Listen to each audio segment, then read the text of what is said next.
صدق اللہ العظیم۔ Hong Kong کے مسلمان بھائیوں، بزرگوں، دوستوں، بہنوں، بیٹیوں، اسٹیج پر تشریف فرما مختلف ممالک کے مہمانان گرامی قدر، آپ کو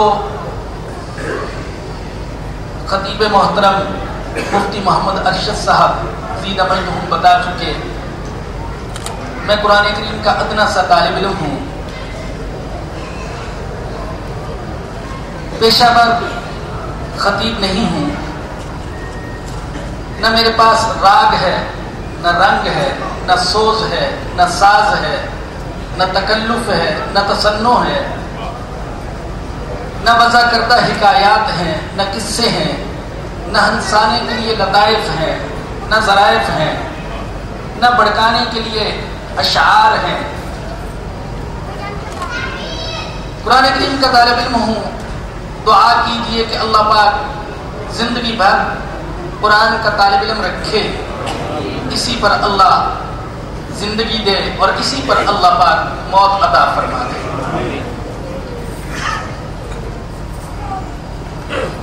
بچوں کو قرآن کریم دیے گئے، ہمیں بھی قرآن کریم دیے گئے۔ یاد رکھیں کہ جسے قرآن کریم دیا گیا اسے سب کچھ عطا کر دیا گیا۔ سیدنا ابوبکر صدیق رضی اللہ تعالیٰ عنہ کا قول ہے، جسے اللہ نے قرآن کا علم دیا، جسے اللہ نے قرآن دیا اور وہ پھر دنیا داروں کو اپنے سے بہتر سمجھتا ہے، فقط صغر کبیرا وکبر صغیرا، اس نے چھوٹی چیز کو بڑا بنا دیا اور بڑی چیز کو چھوٹا بنا دیا۔ قرآن بڑی چیز تھا، اس کو اس نے چھوٹا سمجھا، اور دنیا چھوٹی چیز تھی، اس کو اس نے بڑا سمجھا۔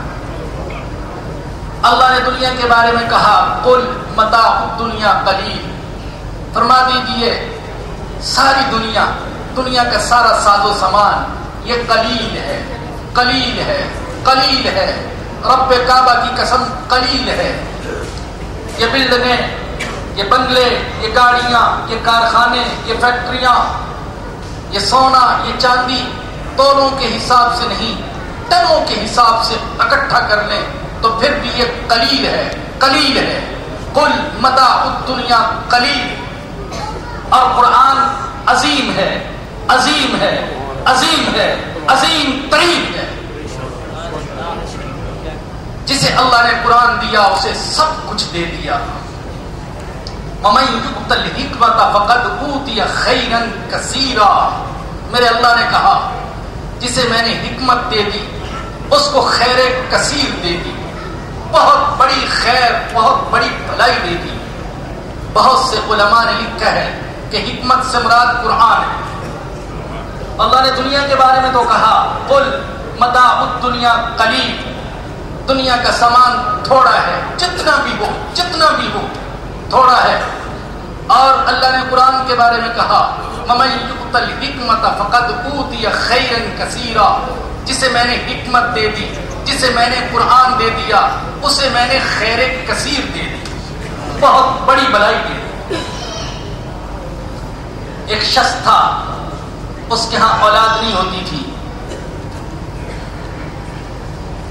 اللہ سے مانگتا رہا، بالآخر اللہ نے بیٹی دے دی۔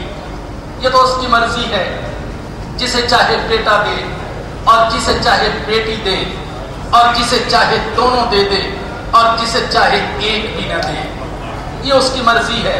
او یزوجہم ذکرانا واناثا ویجعل من یشاء عقیما، اللہ نے بالآخر بیٹی دے دی۔ جوش میں آ کر اس نے نظر مان لی، بیٹی کی اچھے طریقے سے تربیت کروں گا، بالغ ہو گئی تو نکاح کروں گا، اور جب گھر سے رخصت کروں گا تو سب کچھ دوں گا۔ نظر مان لی، سب کچھ دوں گا۔ نظر تو مان لی، لیکن جب نظر ماننے کا، نظر پورا کرنے کا وقت آیا تو پریشان ہو گیا۔ سب کچھ کون دے سکتا ہے؟ ساری دنیا تو کوئی نہیں دے سکتا۔ دنیا کا جو سب سے امیر ترین انسان ہے وہ بھی سب کچھ نہیں دے سکتا، ساری دنیا تو کوئی کسی کو نہیں دے سکتا۔ پریشان ہو گیا، امام شافعی رحمت اللہ علیہ سے پوچھا حضرت کیا کروں؟ نظر مان چکا ہوں، پوری کر نہیں سکتا اور پوری نہ کر سکا تو جھوٹا ہو جاؤں گا، کیا کروں؟ امام شافعی رحمت اللہ علیہ نے فرمایا اپنی بیٹی کو قرآن کی تعلیم دے دے، اپنی بیٹی کو قرآن کے الفاظ پڑھا دے، اس کے معانی سمجھا دے، اور جب گھر سے رخصت کرو تو بیٹی کو قرآن دے دینا۔ جب تم نے بیٹی کو قرآن دیا تو سب کچھ دے دیا۔ سب سے بڑی دولت ہے میرے عزیزوں، میرے بھائیوں، قرآن۔ آپ کو قرآن نازل کرنے والے رب کا واسطہ، زندگی بھر قرآن سے بے وفائی نہ کرنا، قرآن کو سینے سے لگا کے رکھنا، مغرب کی روشنیوں سے، چکا چوند سے، فحاشی اور عریانیت سے مرعوب نہ ہو جانا، متاثر نہ ہو جانا۔ اللہ کی قسم یہ تو